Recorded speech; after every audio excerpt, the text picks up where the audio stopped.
China is trying to exploit a crisis of its own making. First, the virus from China hit economies. Now, investors from China are taking over companies.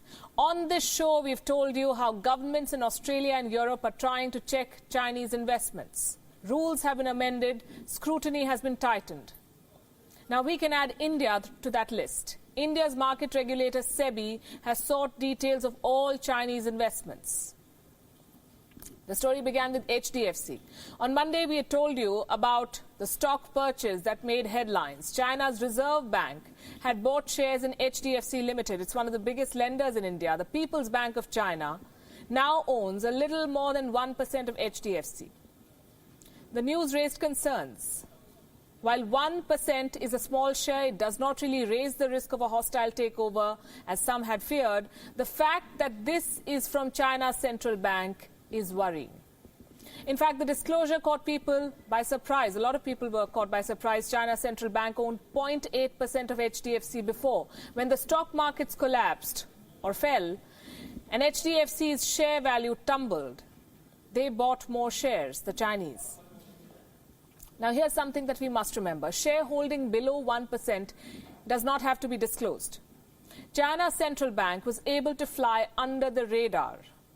It could buy shares worth more than 2,000 crore in a key financial institution in India, and this came to light only after the transaction.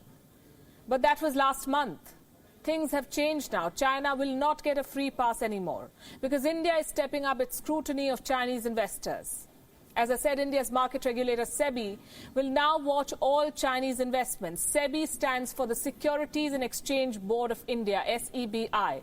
It has come up with new rules. Transactions by Chinese companies and banks will be closely monitored now, especially when the value of a stock is at a historical low. SEBI has sought details of investments coming from China or via China into the Indian stock market. Investments from Hong Kong will also be under watch now. Both existing and new investments will be scrutinized. So why do we need to watch Chinese investments? Because the fear is that China may take advantage of the recent fall in markets. Buying more stocks would tighten China's grip on the Indian market. HDFC is only one company that we know about today, but the Chinese bought stocks in more Indian companies. We understand there are a total of 16 Chinese foreign portfolio investors registered in India, 16. One of them is the People's Bank of China. These investors have bought $1.1 billion worth of stocks in top-tier companies.